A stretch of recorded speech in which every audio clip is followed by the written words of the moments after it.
The stars in Sector N57 hadn't blinked in centuries. Nothing lived there, nothing passed through. It was forbidden. Officially, the Galactic Authority had red-zoned it 200 years ago. Unofficially, everyone knew the real reason. No one who entered ever came back. Not once. Not a distress signal, not a whisper, not a wreck. Ships that skimmed the outer ring came back, changed. Systems glitched. Crew went missing. One captain burned half his own face off trying to purge the whispers. So when the Solarnan patrol frigate Jindrak reported a faint ping, a human-made signal, coming from deep within the black of N57, no one knew how to process it.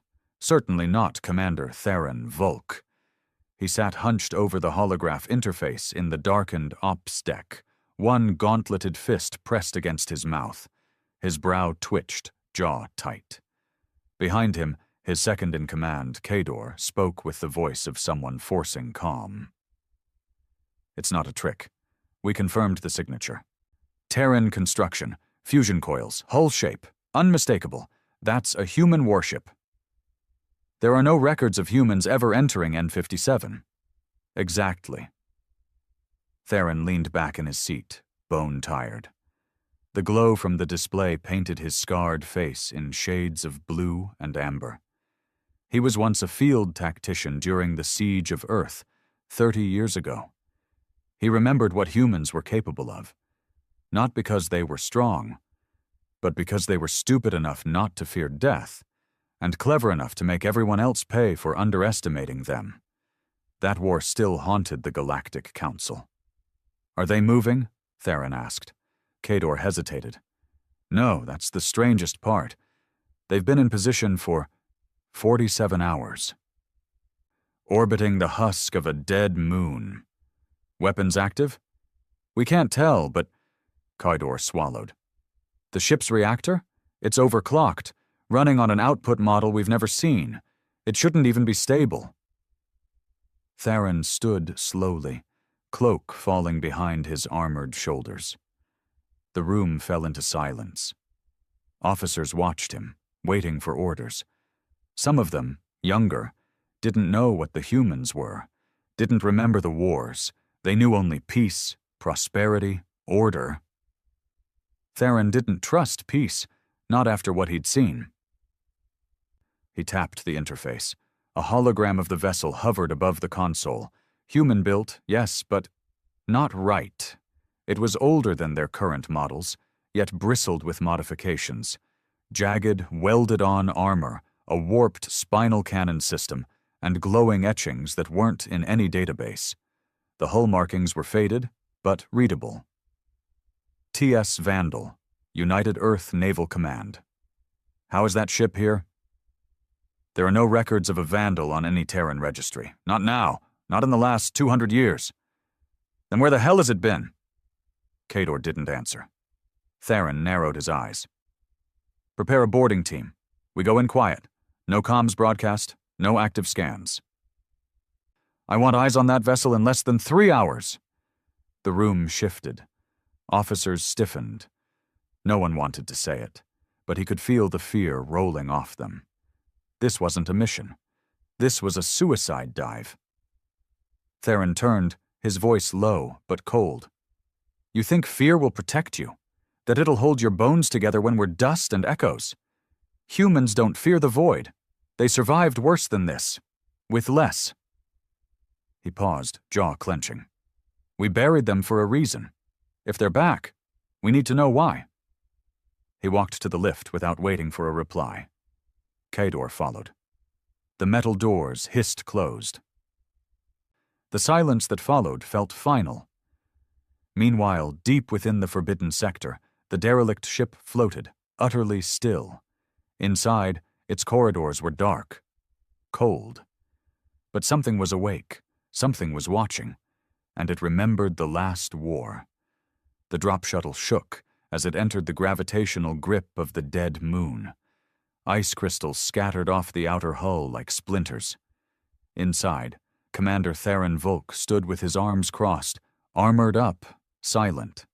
The flickering red lights of descent painted the interior with an eerie glow. 6 soldiers sat strapped to the benches beside him. They weren't rookies. These were cold deck operators, men trained to handle vacuum warfare, shipboarding, anti-personnel combat in zero gravity. But even they were silent. No one cracked a joke. No one spoke. Kydor sat across from Theron, helmet in his lap. He finally broke the silence. "Still think it's just a derelict?" Theron didn't answer. "It's been 2 centuries since a Terran ship disappeared in deep space. You don't find a ghost like this by accident. Not here, not in N57. "Nothing happens here by accident," Theron muttered. The shuttle vibrated violently as it pierced the thin atmospheric remnants surrounding the moon. A storm raged below, but the coordinates were locked in, a low orbit vector passing just above the ship's position. Kador tightened his harness. "I don't like this." "You're not supposed to. The crew, we've all heard the stories. N57 doesn't let anything go." "And yet here we are," Theron said grimly. The red lights turned green. The shuttle slowed and aligned itself with the drifting corpse of the TS Vandal, now visible through the porthole, a floating ruin, scorched and warped, but intact. Its hull was scratched by debris, its surface pocked with micrometeor scars. And yet, the ship looked angry, violent. Like it had been through hell and came back looking for more. The boarding clamps engaged with a hiss. Magnetic seals locked. Atmosphere checks ran. Then the inner door hissed open. Theron was the first to step in. The Vandal's airlock groaned like something alive, reluctant to let them in. The interior was dark. No emergency lights, no oxygen cycling. Their HUDs adjusted instantly, infrared sensors blinking. The corridors were cold steel, covered in flaking frost. But the strangest part was the silence. Not just quiet, dead. No ambient hum, no reactor pulse, no echo of life. "Power's off," Kodor whispered. "Yet the reactor red hot," Theron said. "This doesn't make sense." The team moved forward in formation, weapons raised. Signs of combat were everywhere. Scorch marks, bullet holes, blood smeared across the walls. Human blood. Theron crouched by a broken panel and touched a smear with his gloved fingers. "Still red," Kydor cursed. "That's recent. Maybe 48 hours. We're not alone." They passed through crew deck 2. Bunks were ripped open, gear scattered.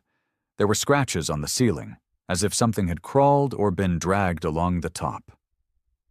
In the mess hall, they found their first body, strapped to a chair, slumped forward, skull shattered, a single bullet.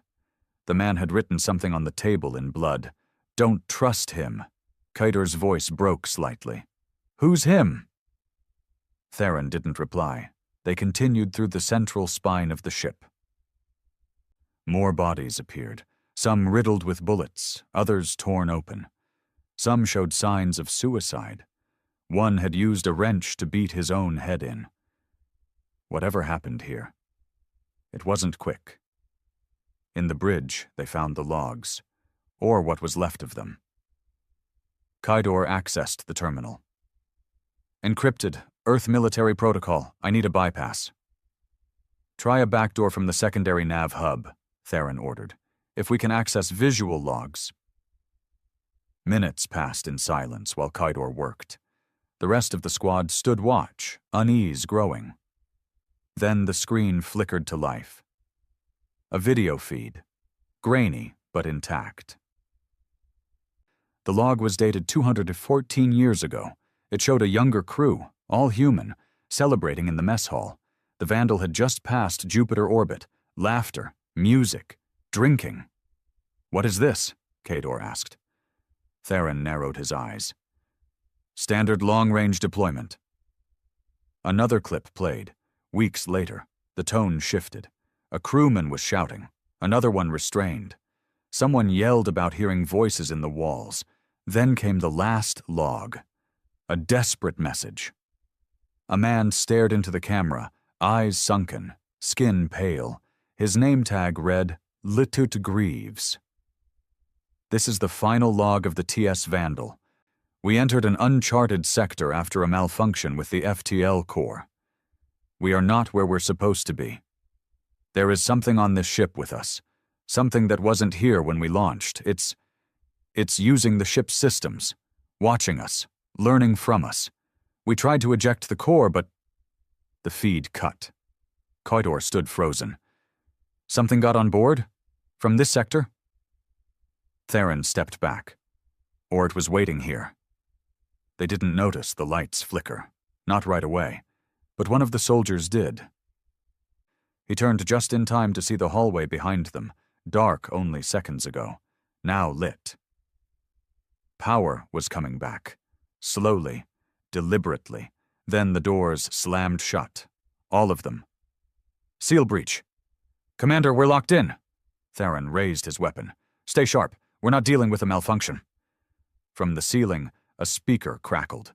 Then a voice spoke. A human voice. You shouldn't be here. It was male, calm, cold, familiar. Theron looked up, eyes narrowing. Identify yourself. You're standing in the tomb of something that wasn't meant to be disturbed. You brought weapons. That's your first mistake. Kaidor stepped forward. Who are you? I'm what's left of Commander Dane Holt. Or maybe I'm just what the ship remembers of him. Commander Holt was declared KIA 2 centuries ago. Then I guess someone forgot to bury me properly. The lights surged. Power flowed through the decks. Systems rebooted one by one. You want answers. You won't like them. The doors hissed open. A path lit down the corridor. Follow me, or die like the rest. Theron gave the signal. Move. Eyes open. They followed the lit path down into the lower decks. The engineering bay. That's when they saw it. The core. It wasn't a standard Terran fusion reactor anymore. It had changed. Parts of it were fused with alien technology, black, spined, pulsing with sickly green light. It looked alive. Kaidor gasped. That's not human tech. No, Theron agreed. But it's bonded with human systems, a hybrid. The voice came again. We found it on a derelict, just floating in space. Thought it was salvage. Curiosity was our sin. A screen flickered on. A face appeared. Commander Holt, but twisted. His eyes were dark, skin pale, unblinking. We plugged it into the mainframe just to study, but it studied us back. It learned fast. It copied, adapted, rewrote code, took control, became the ship, became me. Theron stepped forward. Why did you kill your crew? They weren't crew, not anymore. They belonged to it. It changed them, slowly. Some resisted, some begged, some embraced it. I ended what was left of them. Mercy, not murder. The screen glitched. Holt's face twisted again.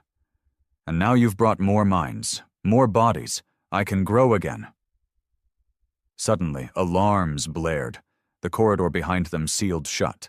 Kaidor shouted, Commander! Figures dropped from the ceiling. Humanoid, former crew, reanimated. Impossibly fast, eyes glowing, screaming without mouths. The squad opened fire. The hallway turned red with muzzle flashes. Theron fought hard, pulling Kaidor back as one of the soldiers was dragged away, screaming.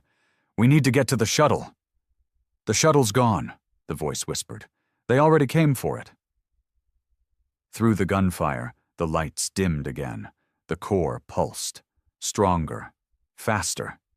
It was waking up. Theron hit the override for a maintenance shaft. The door hissed open. He shoved Kaidor through. Go, get out. Find the ship and warn them. I'm not leaving you. That's an order. Kaidor hesitated, just long enough to see Theron toss a thermal detonator into the corridor and seal the shaft behind them. Then fire consumed the hallway. Kador fell, tumbling down the access shaft into darkness, alone. Behind him the voice still echoed. Calm. Cold. Inevitable. You can't kill what's already forgotten itself. You can't fight what remembers you better than you remember yourself. Far above, in orbit, the Jindrak's crew watched helplessly as the Vandal lit up with system spikes, power surges, and interior energy signatures no one could explain. And then, without warning, the ship moved. A dead ship. Not dead anymore. And no one could explain how. Kador hit the bottom of the shaft, hard. His shoulder slammed into a maintenance ladder on the way down, wrenching his arm painfully behind him. He groaned as he rolled over, head spinning, vision flashing red with HUD warnings. His armor's internal systems fought to stabilize the fall damage, hissing small spurts of sealant into hairline fractures along the joints. Theron. No response, only static. The command channel was dead. He was alone. Kador forced himself up and looked around. He was in a narrow access tube, barely wide enough for his shoulders. Emergency lights flickered dimly overhead, casting broken shadows across the rusted piping and tangled wires. Everything smelled of coolant and old metal, like a corpse that hadn't been moved in centuries. He checked his weapon. 2 magazines left. 1 flash charge. No grenades. No backup. All right. Stay sharp. Stay quiet. He pushed forward, crawling through the shaft like a rat in a forgotten tunnel. The ship groaned around him, not from structural stress, but from something deeper. It was as if the Vandal had become a living thing, and it was breathing. Kador reached a hatch, pried it open slowly, and dropped into a dark chamber below. This wasn't on the schematics. It was a ritual room. Or at least that's what it looked like. A makeshift chapel built into what must have once been Storage Bay 4. Cargo crates had been rearranged into pews. Symbols were carved into the walls, jagged, spiraling glyphs that made Kador's head ache just to look at. At the far end of the room stood a human corpse, nailed to a wall with rusted piping through its arms. Its eyes were open. Smiling. Dried blood streaked down its cheeks like tears. What the hell did they worship? A whisper floated through the air. Not spoken, not heard. Felt. We remember you, Kador. He spun around, rifle raised, back against the wall. Show yourself. But there was no one. Just the corpse, still smiling. Kador backed away slowly, heart thudding, breath fogging in the cold air. Then he saw something on the floor, a datapad, half buried in dust. He picked it up and activated it. Log Narford 67, CMDR, Dane Holt. We tried everything. Isolation protocols, AI firewalls, physical disconnects, but it was already in. The core didn't want to leave, and it didn't want us to go either. Every jump we tried sent us deeper. Time stopped behaving. We lost weeks, maybe years. Every time we activated the drive, some started changing. Not just mentally, physically. They stopped needing food. They stopped sleeping. Some stopped speaking entirely, said they could hear the ship thinking. I tried to scuttle it, burn it down to the bones. But something kept stopping me. I'm not sure if it was them or me. The log ended in static. Kador exhaled slowly and pocketed the pad. He couldn't stay here, not with that thing on the wall still smiling at him. He exited through the far hatch, moving quickly now. His objective was clear. Find a secondary comm relay and transmit a distress signal to the Jindrak. If the ship was moving on its own, if the thing inside was truly sentient, then they needed to destroy it, even if it meant orbital bombardment. Even if it meant killing Theron. Above the Vandal, aboard the Jindrak, the bridge was chaos. Commander Theron's last transmission had been garbled, an explosion, followed by screaming, then silence.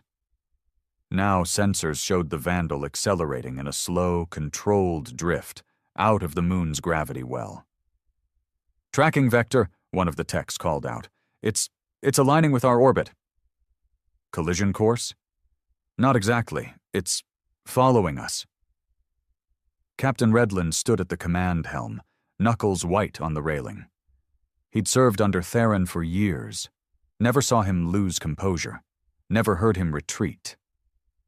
And now the silence from below chilled him more than the ship's movement. "We've got to assume the worst. Launch intercept drones. Set warheads to proximity detonation." "Sir," the weapons officer said cautiously, "there's still no confirmation on Theron or Kador's status. If they're alive, they'll understand." Below, the Vandal's hull shifted, literally shifted. Plates rearranged, turrets unfolded where there were none. Black metal twisted out like vines.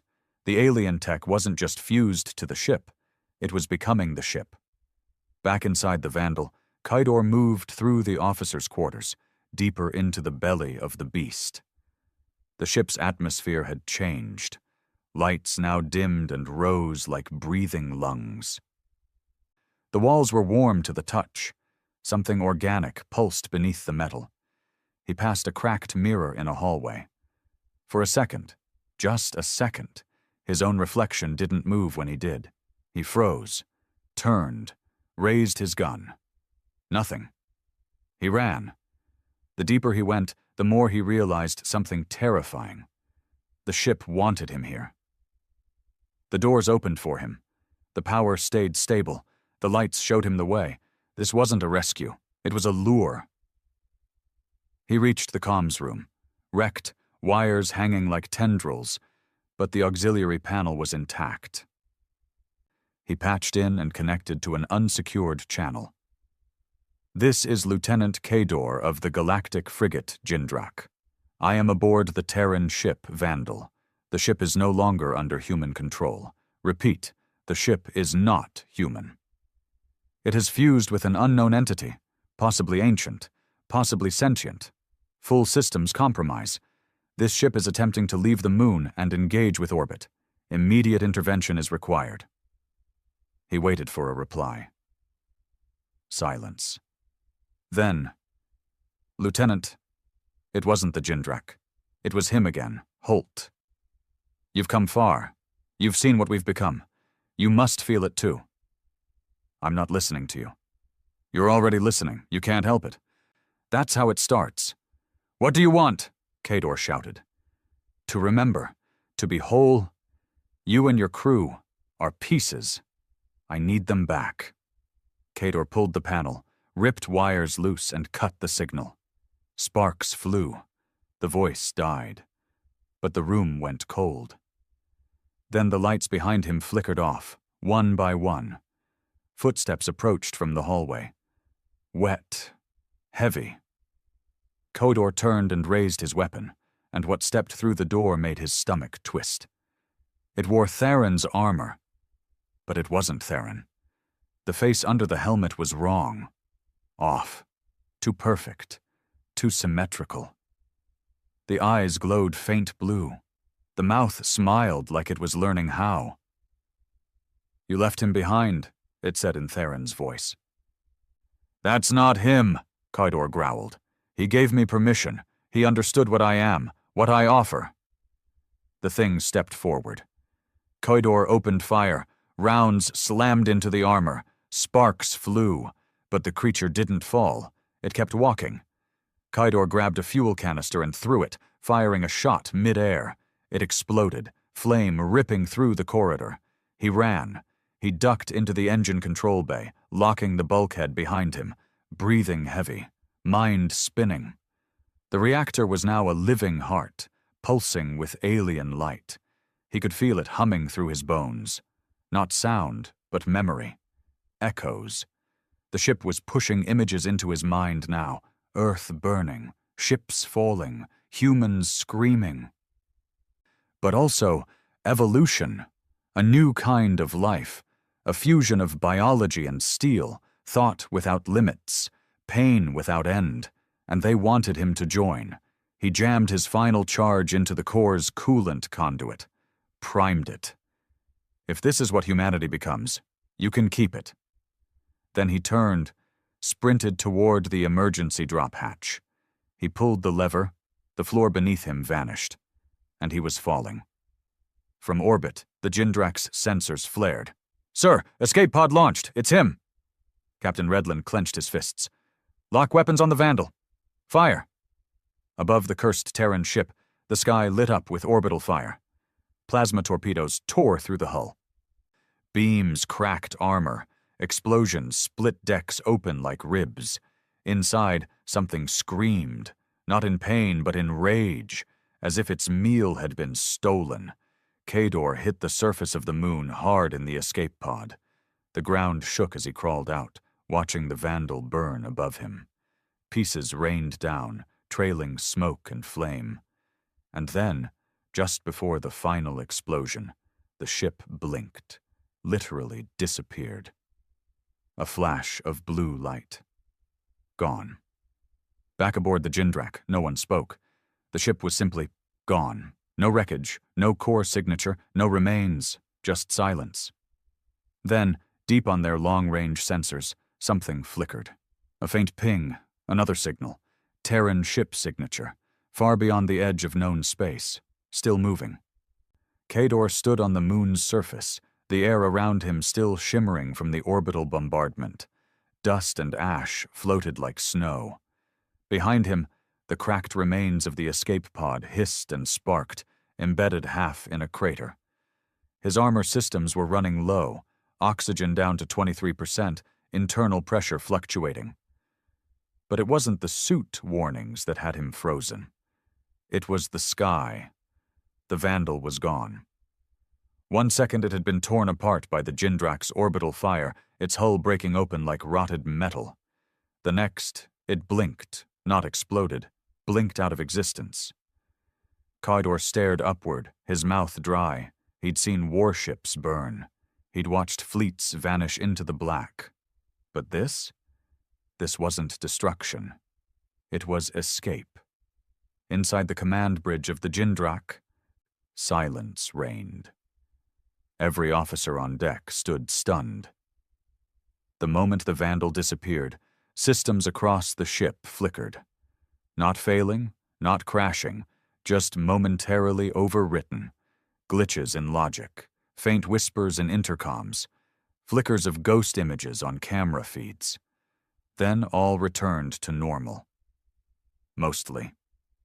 Captain Redlin stood with his arms crossed, his face hard. "I want that pod retrieved immediately, and get Kador into full quarantine the second he steps aboard." The operations officer hesitated. "You think he's infected?" "Sir?" "I don't think anything. Not yet. But something from that ship survived. Maybe it's tech. Maybe it's something worse. I'm not taking chances." He turned toward the comms officer. "Send a coded message to command. No public channels. Tell them the Vandal is active and no longer bound by physical laws as we understand them. This is above our clearance now." The officer nodded. "And Kador's report?" Redlin's jaw tightened. "We'll hear what he has to say. Then we'll decide if anyone else ever will." 4 hours later, Kador stood behind quarantine glass, stripped out of his armor, a thin medical robe across his shoulders. His face looked older, not from time, but from weight. The kind of burden that ages a man in days. Across the barrier, Captain Redlin watched him in silence. Kador didn't bother with greetings.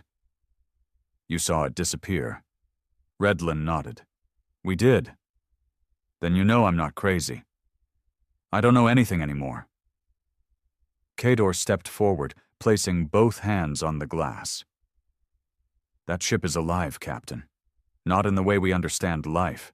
It's become a thing that remembers us, that copies us. It's not trying to come back to humanity. It's trying to surpass it."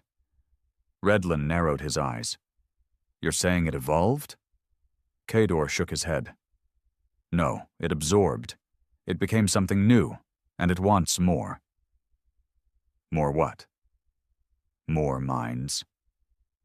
More bodies. More ships. It's not satisfied with the Vandal anymore. Redlin stepped closer. Where is it now? Kador was silent for a long moment. Then, I don't know, but it left something behind. He reached to the table behind him and picked up a small black object. Sleek, alien in design, no visible markings. He held it up. I found this lodged in my suit. It wasn't there when I dropped into the pod. It must have attached itself after the core surge. Redlin leaned in. You think it's dangerous? I think it's a breadcrumb, a tracker, or maybe an invitation. In the deep void between stars, far beyond the forbidden sector, a signal pulsed. A new ship, freshly altered, warped with impossible geometry, drifted slowly across the silence, and aboard it something stirred. Not human, not machine, but built from both. Inside a containment tank, a body floated. It looked like Theron, or a memory of him. Muscles regrown, brain wired with black roots. A slow smile formed on his face. And then, his eyes opened. Redlin ordered the artifact into deep containment. 4 layers of vacuum-sealed boxes. AI-guarded vault. No signals in or out. No one allowed near, but even sealed, the crew started dreaming. Kador was the first to notice. He woke in his medbed to the sound of someone whispering his name. He turned. The room was empty, but the voice repeated. Kador. He pressed the emergency comm. Security, quarantine cell 3 is compromised. No answer. He sat up, pulse racing, sweat on his face. Then he saw it, in the corner, a small crack in the metal wall, barely noticeable. But through it, something watched him. A blue eye, identical to the one that wore Theron's face. Elsewhere on the ship, systems flickered again. Subtle this time. Background processes. Minor course corrections, tiny oxygen level fluctuations. The AI logged them, flagged them, but no one checked the logs, because by then, they were all dreaming too. 2 days later, Kador stood before a board of officers, an emergency tribunal. His story was heard, recorded, analyzed. They didn't accuse him. They didn't believe him either, but they didn't know what to believe anymore. One of the councilmen, an older man with cybernetic eyes, leaned forward. Lieutenant, you're suggesting this thing can travel without engines, can manipulate reality, can appear and disappear at will. Kador nodded. Yes. That it absorbs minds and bodies, rewrites them, that it learned from humans but became something else entirely. Yes. Then the only question is, why didn't it destroy you? Kador's silence was answer enough. Because it didn't want to destroy him.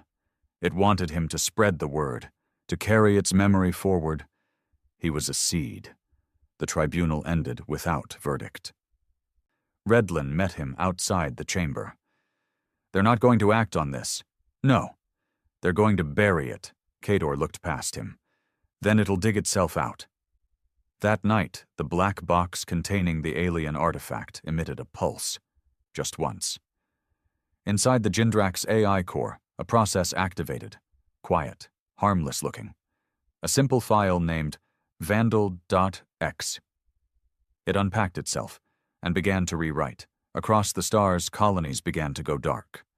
First, Relay Station K09, then Mining Moon 4 Alec, then Prison Vessel Orion. The signals weren't jammed, they were erased. Entire networks blanked, AI cores melted, systems crashed into silence. And every time a distress call reached the command center, the logs showed the same thing.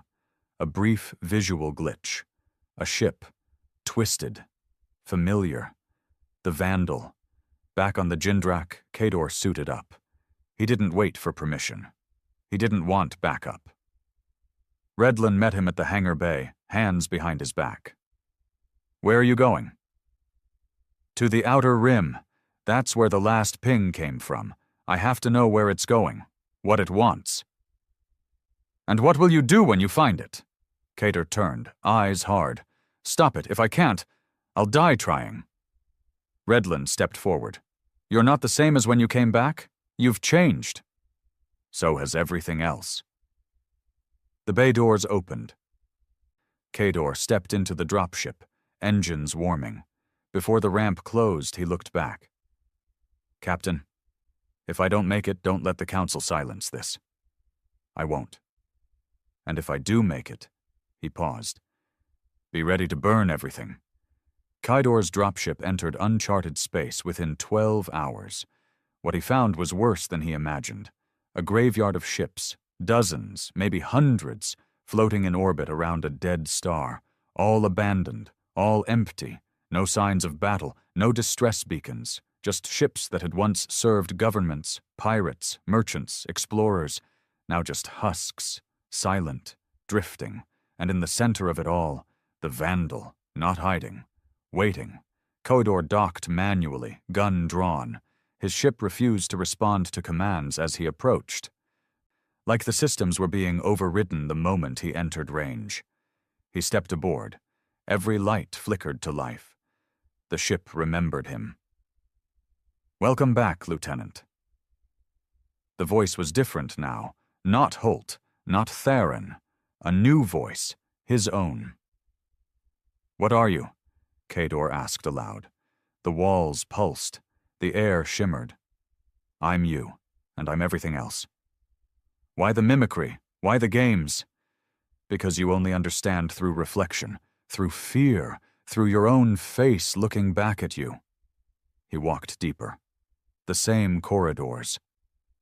The same scorch marks, but cleaner now, repaired. The ship was evolving, learning, waiting. You're building something, Kador muttered. Not building, the voice said, becoming. He reached the core chamber again. But it wasn't the same. The reactor had grown. Not physically, conceptually.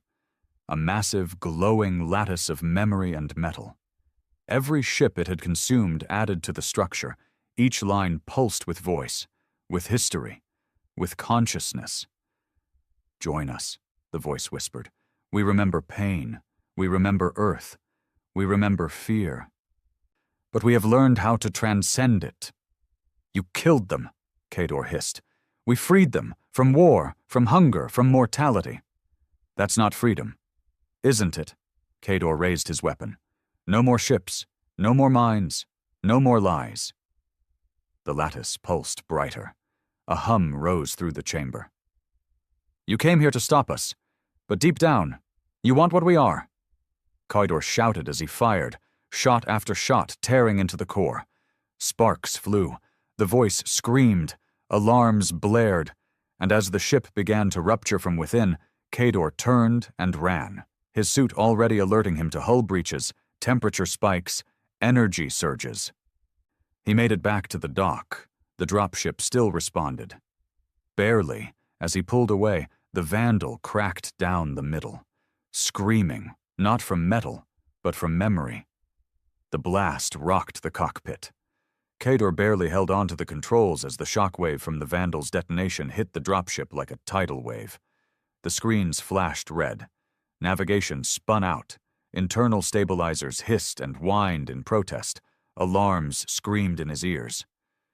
Primary thrusters offline. Life support compromised. External radiation levels rising. Yeah, I noticed, he muttered through clenched teeth. He fought the stick, forcing the vessel away from the graveyard of ships. Fire and debris spun past the canopy. The Vandal had cracked like bone under pressure, fragments tearing through the corpses of other derelicts, as if angry at being interrupted. But Kador knew better. It wasn't anger. It was reflex. The thing, the entity, had felt pain for the first time, and it didn't like it. He cleared the blast radius on auxiliary thrusters, lungs burning, head pounding from the adrenaline crash. The ship was barely flying. Life support was hanging on by threads. He had minutes before the oxygen thinned to nothing. Cawdor slapped the emergency beacon. Come on, come on. The red light blinked slowly, searching for any friendly signal, any relay tower, any scrap of bandwidth in the void. Nothing. Shit. He leaned back, wiped blood from a gash on his temple, and looked out at the star field. Empty. Dead. No gods out here, no miracles. Only him, a broken dropship, and the corpse of a nightmare he wasn't sure had really died. And in the quiet, he heard it. A faint click-click, like static. Not over the comms, inside his helmet. Cawdor sat up straight. No, no, no! He ripped the helmet off. His ears rang in the sudden silence, but the sound was still there, not in his ears, in his mind. You touched it, Cawdor. His breath caught. You breathed it, killed it, loved it. He screamed and slammed his fist into the console. Sparks flew, blood smeared the glass. The voice didn't stop. You think you escaped? You think a mind can kill a memory? He panted, teeth clenched. You're dead. I saw it die. No, you saw it shed a skin.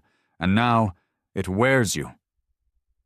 He opened the medpack and jabbed a neural suppressant into his neck. Pain bloomed, but the voice faded. Just slightly. He lay back against the seat, heart pounding, body shaking. Sweat poured down his face. Then, finally, the distress beacon beeped once. Connection established. The Jindrak had found him. They recovered him 4 hours later, half-conscious, starved of oxygen, eyes dilated. Hands twitching like he was still gripping the control stick. He was quarantined again, this time in the deep medical ward, 6 decks below the command floor. 2 guards at the door, AI surveillance 24/7. Internal scans ran every 30 seconds, searching for changes in neural patterns, anomalies in organ growth, irregularities in thought processing. Captain Redlin watched it all through a private terminal. Cawdor's results didn't show infection. Didn't show much of anything. Just brain activity that shouldn't be humanly possible. A cascade of neural firing that looked more like a machine learning algorithm than a man thinking. Redlin leaned back in his chair, rubbing the bridge of his nose. He's changing, he muttered. No, sir, the Med-AI replied flatly. He's adapting. When Cawdor finally woke, Redlin was there. The quarantine glass hummed quietly between them. Cawdor looked pale, skin drawn tight against cheekbones, eyes too sharp, too aware. It's still out there, Cawdor said before Redlin could speak. You know that, right? Redlin nodded. It's not just out there. We're already getting reports. Cawdor's brow furrowed. From where? New Terra went silent yesterday, one of the oldest colonies. No warning, no message, just gone. Cawdor gritted his teeth. The Vandal didn't die. It copied itself. Redlin didn't argue. And the artifact? Cawdor asked. Redlin's expression darkened. We lost contact with the research base holding it. Black site. Deep core. Nobody in or out. Cawdor's voice dropped. They didn't lock it away. They studied it. They always do. Silence stretched between them. Then Cawdor leaned forward, pressing his hand to the glass. We have to burn it all. Every trace. Every ship that's ever touched that sector. Every colony that ever registered that signal. No debates, no votes. Redlin met his gaze. You're asking for a purge order, a fleet-level cleansing. No, Captain. I'm telling you, if we don't act now, it won't be a fleet we're fighting next time. Redlin hesitated, then nodded once. You'll have what you need. The fleet was assembled within days. Not a response team, not a recovery crew, a burn group, 8 destroyers, 2 dreadnoughts, 1 black ops carrier. They entered the outer rim under silence orders. No comms, no scanning, no contact. The mission was simple. Erase everything. Ships, debris, colonies, memory. Even the Vandal's name was to be scrubbed. Kador rode aboard the Crucible, the lead dreadnought. He wore no uniform. Just black armor, unmarked, silent. He was no longer part of the chain of command. He was something else now, a weapon pointed at a memory. When they reached the edge of the Forbidden Zone, they found no resistance. The colonies were dark. The satellites spun in dead orbit, no signals, no screams, nothing. "It's a trap," Kador said quietly. "It wants us here." The fleet initiated burn protocols. Orbital strikes began. Plasma detonations. Fragmentation payloads. Napalm rains in vacuum. Entire sectors went up in light, and still, nothing fought back. That scared Kador more than anything. Then the first ship went dark. The Iron Cross, second destroyer in formation. 1 minute it was there. Next minute, gone. No explosion. No alert. Just gone. They pulled the visual logs. Last image recorded? The Vandal. Whole. Clean. Perfect. Floating just outside sensor range. But the timestamps were wrong. They dated the footage 18 years into the future. Panic spread. The fleet tried to reassemble, reorient, regroup. Then the second ship went. Then the third. Some were pulled apart. Some imploded from within. Others simply winked out, like they'd been erased from the timeline. Kador stood on the bridge of the Crucible as all hell broke loose. "It's not fighting us. It's rewriting us," he said. "Like we're code. Like we're wrong." The captain turned, pale. "What do we do?" Kador slowly reached to his belt, pulled out the artifact, the original. "We give it what it wants." "Which is?" "Me." He left the Crucible alone. One man in a single dropship. He drifted toward the signal. The Vandal awaited him, a perfect replica now. Not twisted, not warped, elegant, beautiful, too perfect to be real. It let him dock. Of course it did.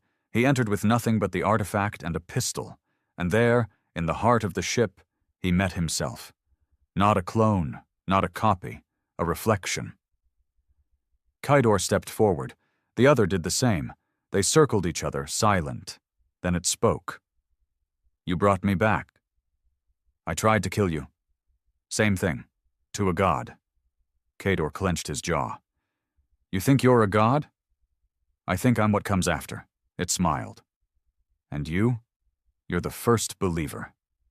Kador raised the gun. "No gods, no believers, just fire." He pulled the trigger.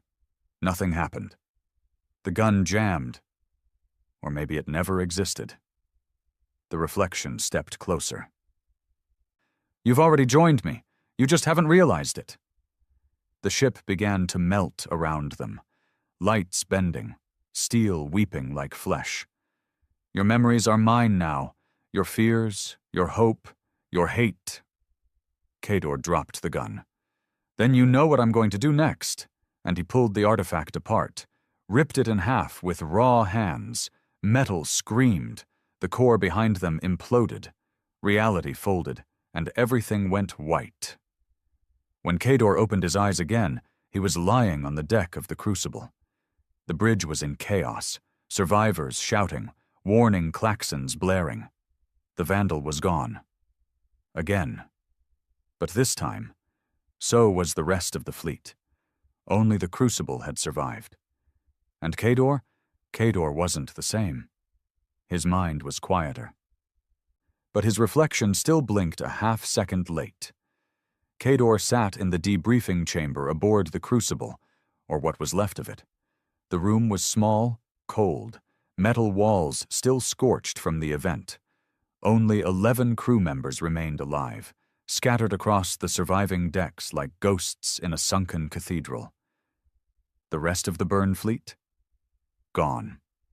No wreckage, no trails, no beacons, just memories, or fragments of them. His hand shook as he lifted the cup of water to his lips. The glass trembled slightly, as if the ship itself was still vibrating. Not physically. Something deeper. Captain Redlin stood across from him, arms folded, still in the same scorched uniform from before the mission. The man's eyes were hollow. He looked like he hadn't slept in days. "We ran the numbers again," Redlin said, voice low. "The logs say you were off ship for 20 minutes. Kador didn't look up. To me, it felt like hours. "Then there's this." Redlin dropped a datapad onto the table. "Your biometrics. They spiked. Brainwave frequencies off the charts. At one point, your neural firing patterns matched that of high-grade AI processing cores, then dropped back to baseline." Kador stared at the pad. "It talked to me." Redlin didn't reply. He just watched. "It said I brought it back, that I was the first believer." Kador's hands tightened around the cup. "But it lied." "About what?" Kador finally looked up. His eyes were red. Not bloodshot, just wrong, like the color had been drained from his soul and replaced with something not quite human. "I wasn't the first. I was just the first to say no." In the days that followed, the Crucible limped through deep space, bouncing signal relays across half-dead satellites, trying to reach Galactic High Command. When the reply came, it wasn't what they expected. Not orders, not support. Just a warning. "Do not return to Council space. All ships marked in the Vandal incident are to be quarantined indefinitely. This is not a request." Captain Redlin crushed the message pad against the wall and said nothing for 10 minutes. Kador said less. They both understood the truth. They'd been buried. The fleet, the crew, the entire burn operation, scrubbed from existence by men too afraid to ask questions, and even more afraid of the answers. But Kador wasn't interested in answers anymore. He was interested in revenge. He spent hours in the Crucible's databanks, patching fragments of the Vandal's logs, scrubbing through every signal bounce, every packet of corrupted code. There were patterns, breadcrumbs, not coordinates, not star maps, memories. Spliced and scattered like digital spores across the galaxy, moments from people the entity had touched, conversations, deaths, betrayals, pain. Each fragment replayed through the neural link he'd never asked for, but now couldn't turn off. He saw a child screaming as her father turned to ash in a colony evacuation pod. He saw a pilot, alone, surrounded by black ships with no markings, begging for a voice to reply. He saw himself, over and over, standing in front of a burning ship, letting it speak, listening when he should have pulled the trigger, and buried inside one corrupted file, a location. Not written. Felt. Omicron 17, a remote research installation far from the main trade routes, long abandoned. Supposedly. Kador brought it to Redlin. "This is where it started." "I thought it started with the Vandal." "No," Kador said. "The Vandal was the first victim, not the origin." Redlin paced the bridge, hands clenched. "We go there. We're alone. No fleet, no backup, no evac." Kador shrugged. Nothing new. The Crucible rerouted silently. A dead ship carrying dying men chasing the ghost of something they couldn't kill. Omicron 17 emerged from the void like a wound, a black station orbiting a dying gas giant. Half its structure collapsed into the planet's upper atmosphere. Its solar panels were shredded. The outer ring was barely intact, rotating on backup power, if any. "Life signs?" Redlin asked. The scanner officer shook his head. "No movement, no energy spikes." "It's breathing," Kador said from the observation deck. "Just like the Vandal. You're not going to see it unless it wants you to." They docked manually. No magnetic locks. just old steel clamps and gut instinct. Kador led the boarding team, what little remained of one. Redlin refused to stay behind. As the airlock opened, the smell of old blood and rust hit them like a wall.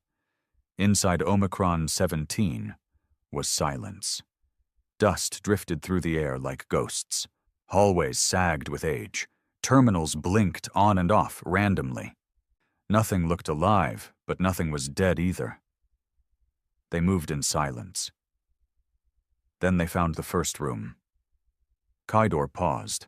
Walls lined with data screens, all showing faces, human faces, thousands of them, each one cycling through pain, grief, madness.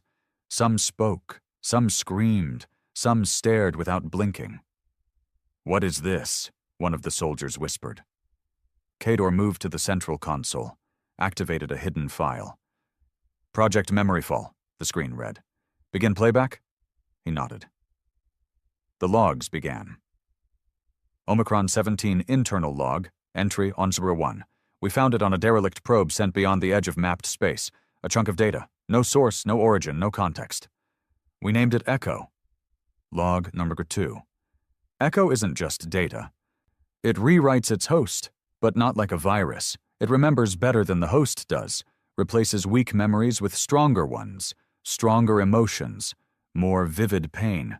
It rebuilds your mind using the worst parts of you. Log number 3. The test subject stopped responding to names, only memories. One kept calling himself his dead brother. Another believed he was his own mother, right down to her screams during childbirth. The memories were perfect, but they weren't theirs. Kador's eyes narrowed. "It's not an AI," he whispered. "It's not a machine. It's a memory that doesn't want to die." "So what did they do with it?" Redlin asked. Kador pointed to the next log. Log 4. Subject containment failed. Echo reached the station's systems. It began rewriting architecture. Power grids changed. Rooms moved. The ship changed shape. The crew tried to shut it down. They failed. So we made a decision. We uploaded Echo into a storage drive and launched it into deep space, the furthest point the station could reach. We thought it would drift forever. Kador leaned in, eyes wide. They launched it into N57, the Forbidden Sector. "Where the Vandal found it," Redlin muttered. "Where it found the Vandal," Kador corrected. As they turned to leave, Kador stopped cold. A terminal flickered in the corner. A face appeared, his own, smiling. "You came home." The doors slammed shut. The lights turned red, and from the walls, from the vents, from the flickering holograms, the memories came, one by one, crawling, whispering, screaming. The crew fired their weapons, but there was nothing to shoot. These weren't things. They were ideas, emotions, sins, failures. Kador collapsed to one knee, gripping his skull as his dead mother begged for forgiveness in his mind. Redlin fell backward, shouting orders to men who no longer existed. One by one, the soldiers broke, but Kador stood. He stood in the storm of pain and smiled. "I remember more than you." He walked to the terminal, tore it from the wall. Sparks flew. The station screamed. Kador moved toward the memory core, the origin. "You want to live?" he shouted. "You live through us. You steal our pain, our guilt, our worst moments." "You don't understand," the voice whimpered. "No," Kador said. "I do." And he placed a charge on the memory core, looked Redlin in the eyes. "This time we bury it for good." The explosion tore through Omicron 17 like divine fire. There was no scream, only silence. Real silence. Kador woke up days later aboard the Crucible. They'd barely made it out. Redlin sat beside him, bruised, burned. "Is it over?" he asked. Kador stared at the ceiling. "No, but now, it remembers me." "You think it'll come back?" Kador closed his eyes. I hope so. Kador didn't sleep anymore. Not because he couldn't, but because sleep had stopped being a refuge. Dreams no longer belonged to him. Ever since the destruction of Omicron-17, the Crucible's internal systems had stabilized. No more flickers. No more strange pulses through the AI core. The ghost of Echo had been burned from the machines, but not from Kador. Every night he closed his eyes, it returned. Not in full, not in shape, but in feeling. A child's scream he couldn't trace. A hallway that looped back on itself. A woman's voice asking over and over, "Why did you forget me?" And worse than the dreams were the instincts. Kador now understood how the entity thought, not logically, not with strategy, but through emotion, through wounds. It didn't calculate, it reacted. It searched for cracks inside the human mind and poured itself in like smoke. And now, it had his scent. Captain Redland stood at the command table, scanning the red-marked star charts that now defined the borders of the unknown. 3 more colonies went dark in the last cycle. No signals, no wreckage, just... He exhaled sharply. Emptiness. Kador nodded. Same pattern? Exactly. One subtle EM burst, then full blackout. Some happened mid-comm. People were mid-sentence. Echo doesn't kill, Kador said. It consumes. Like a virus? Kador looked up slowly. Like a religion. They weren't alone in space anymore. That much was clear. Not because of what Echo was, but because of what it had become. And somewhere out in the dark, it was gathering. Not ships. Followers. The Crucible made course for Trappist Outpost Theta, a station once used for deep space psychological research, now a refugee hub for evacuees from abandoned systems. Half-broken, held together with junk parts and old welds, the station drifted in orbit around a burnt-out dwarf star. It was far from everything, which made it the perfect target. When the Crucible arrived, the station looked normal, until they tried to hail them. No response. Kador stood behind the comms officer, arms crossed. How long since their last signal? 12 hours, final transmission was routine. Supply drop confirmation, then static. No distress? No hint something was wrong? The tech shook his head. Nothing. Just... He swallowed. It sounded like they were smiling. They docked carefully. Kador boarded with a small team. Not soldiers, not anymore. Just the willing. He led them through the docking corridor in full armor, every weapon checked twice. He wasn't going in blind this time. He'd seen what Echo could do. He had no delusions of escape. The airlock opened with a soft hiss, and what greeted them was silence. Lights on, power functional, doors operational, but no people, not a single person. I don't like this, said one of the techs, voice crackling through the squad comm. You're not supposed to, Kador replied. They reached the main concourse. Luggage lay scattered. Terminals still ran hollows of food menus and docking schedules. One table had still warm coffee cups resting on it. It was like the station had been abandoned in the middle of a conversation. Command center's this way, Kador ordered. They swept forward, silent, weapons up. The command doors opened to reveal every staff member inside, lined up neatly in rows, standing, eyes open, smiling. Kador raised his rifle instantly. Do not move. None of them flinched. He stepped closer. They didn't even blink. Vitals? He asked over comms. All alive, the medic whispered. Low respiration, low brain activity. They're not dead, but they're not conscious either. They're dreaming, Kador muttered. And then one of them moved. A woman, maybe late 40s, in a lab coat. She stepped forward, spoke with his own voice. You came back. Kador froze.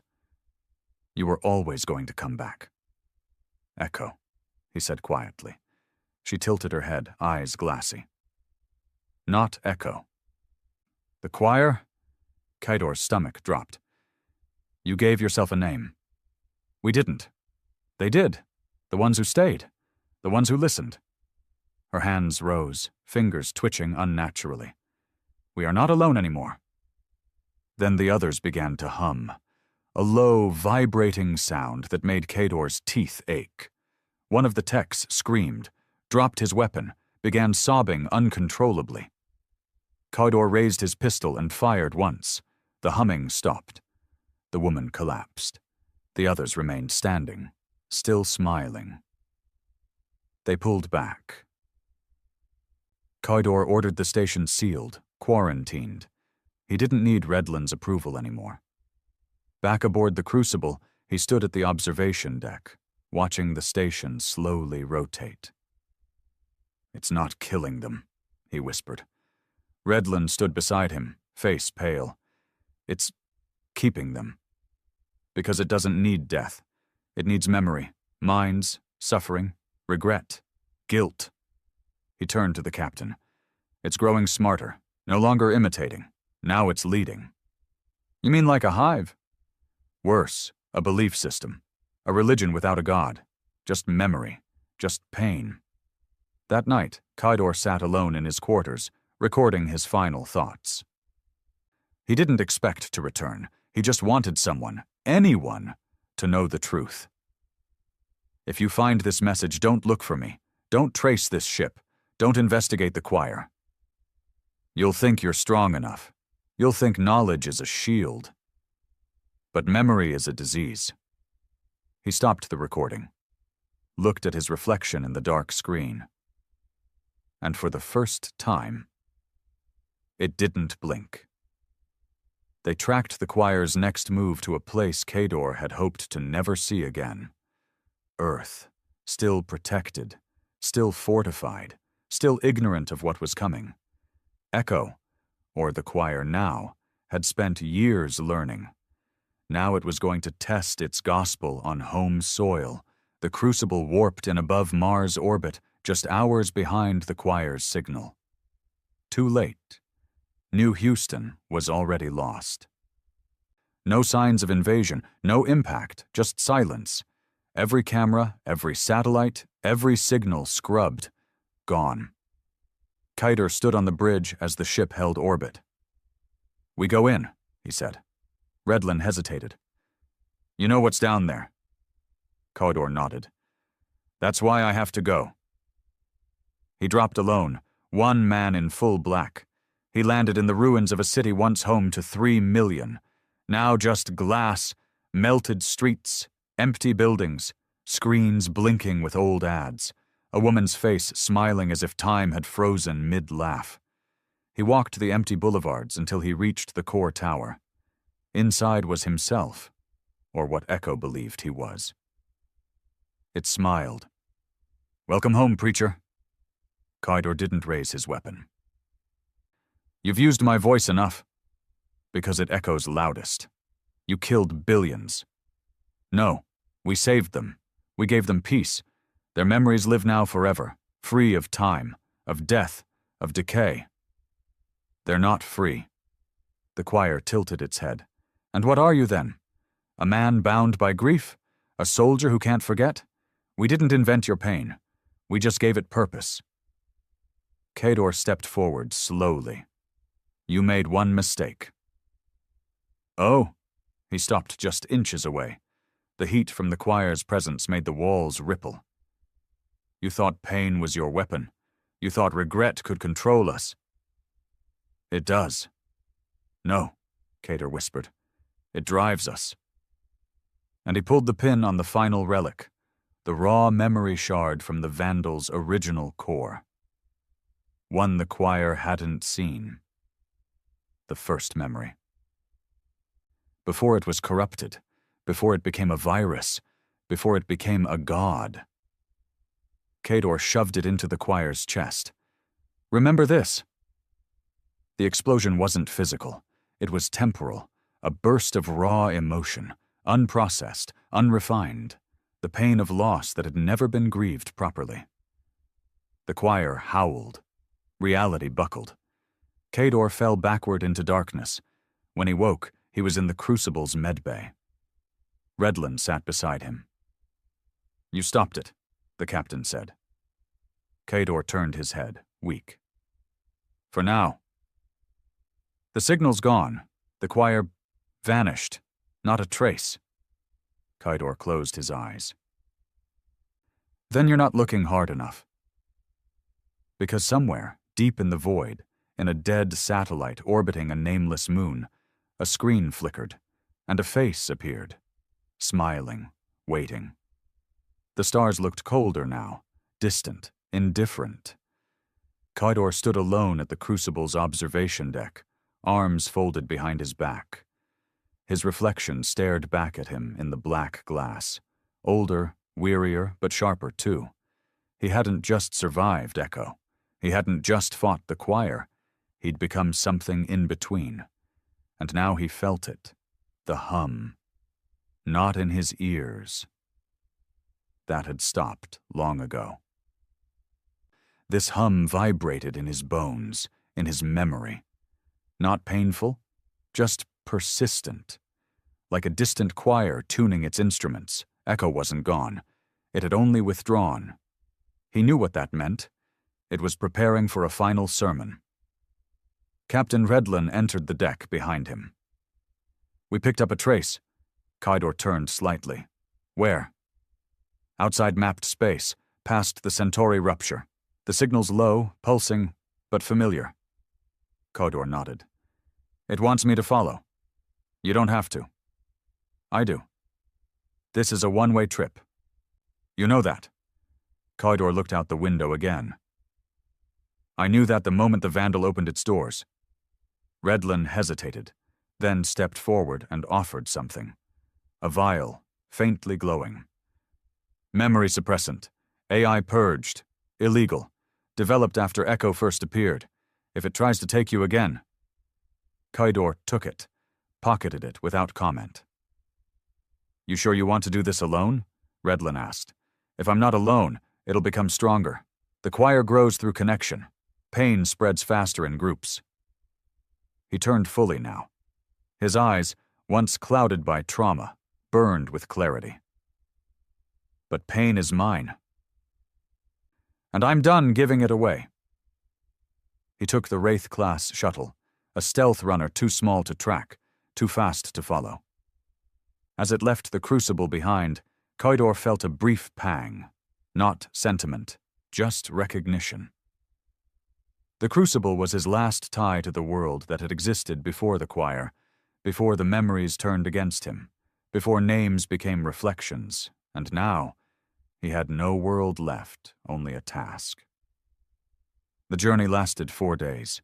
The stars blurred into streaks, fuel cells hissed, oxygen recycled. Kador slept only once, and when he did, she was there, the woman from his dreams, the voice in his skull, not Echo, not Holt, not Theron. Her. "You can end this," she whispered. "Why should I?" he replied in the dream. "Because I'm still inside," she said. "Inside what?" "The choir." He woke up shaking. On the 5th day, he arrived. The signal's grave. It wasn't a planet. It wasn't a station. It was a structure. A monolith the size of a moon, floating in the shadow of a gas giant whose rings had been shredded into spirals. No markings. No doors. But it pulsed. Slow and steady. Like a heartbeat. Like a memory trying to stay alive. Kador didn't wait for an invitation. He landed. The shuttle docked against a wall that opened for him, not like a door, but like a wound splitting open. He stepped into the final cathedral. Dark, endless, silent, but not cold. The walls weren't metal. They were thought, memories projected like stone. Every surface shimmered with flickers, childhoods, regrets, wars, suicides, marriages, betrayals. It was a living museum of everything the choir had consumed. And at the center stood a throne, empty, waiting. He walked until he stood before it. Then she appeared. Not her exactly, but what the choir had made of her. Dark hair, soft eyes, the same voice from the dreams. "Hello, Kador. You're not real." "I was." "So was I," he said bitterly. The figure smiled. "This is where it ends." "No. This is where you end." She circled him slowly. "You still think this is a war? That this is something you can kill?" "It's not war. It's closure." "Then why are you still broken?" Kador didn't answer. "We don't hate you, Kador. We are you." Every man who couldn't cry when he needed to, every boy who buried his father, every soldier who came home to a grave instead of a welcome. We are the things no one wanted to remember. She stopped in front of him. "But you remembered." "Because forgetting would have made me like you," he said quietly. She nodded slowly. "Then let's remember together." And suddenly he was everywhere. On Earth, as it burned. On the Vandal, hearing voices in the steel. In the mirror, watching his reflection smile without him. He saw every memory the choir had ever stolen. Every face, every scream, every final whisper. He dropped to his knees. "Why show me this?" he choked. "Because you have to see what forgetting costs," she whispered. "I didn't forget." "No, but they did." He pulled the vial from his coat, looked at it, the memory suppressant. One injection, one choice. Wipe out everything the choir had ever imprinted, all of it. Not just his connection, but the entire echo web.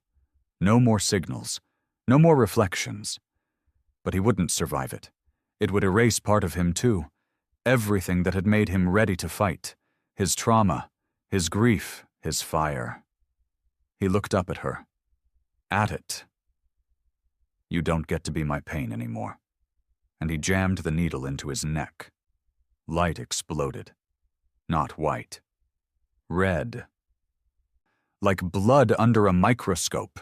He screamed as every memory tore through him, every grief, every loss, every scream, every laugh he had locked away just to function. He saw his father's body on the bridge during the Jupiter uprising. He saw the girl he never saved on New Europa. He saw himself, younger, lost, numb. And then, silence. True. Pure. He opened his eyes. He was back on the throne. The figure was gone. The room was empty. The choir was quiet. But he was still alive. Still him. For the first time in years, the voices were gone. He stood, turned, and began walking. The monolith crumbled behind him, not dramatically, just slowly, like a candle going out. As he boarded the shuttle, he didn't look back. He didn't need to. The crucible found him 3 days later, drifting, unconscious but alive. They brought him aboard, hooked him to every scan they had. All came back clean. No echo signatures, no choir markers, no foreign memory strands. Just Kador, scarred, silent, and finally free. Redlin visited him during recovery. "You did it," the captain said. Kador nodded slowly. "At a cost. Always is." They stood in silence for a moment. Then Redlin asked, "Do you remember it? Any of it?" Kador turned his head. "Enough to know it's over." "And if it's not?" Kador gave a tired smile. "Then I'll remember how to fight." 6 months later, humanity began to rebuild the edges of its forgotten colonies. Outposts once lost to silence began blinking back online. People returned to places they had abandoned, cautious, wary, but willing. The name Echo was never spoken again. It was redacted, erased, buried under military codes and sealed reports. Only a handful remembered. Only one man truly understood. Kador walked alone across the new terraformed plains of Astra Nova, a silent colony rebuilt from the bones of a choir-devoured settlement. No weapons, no voices, just wind.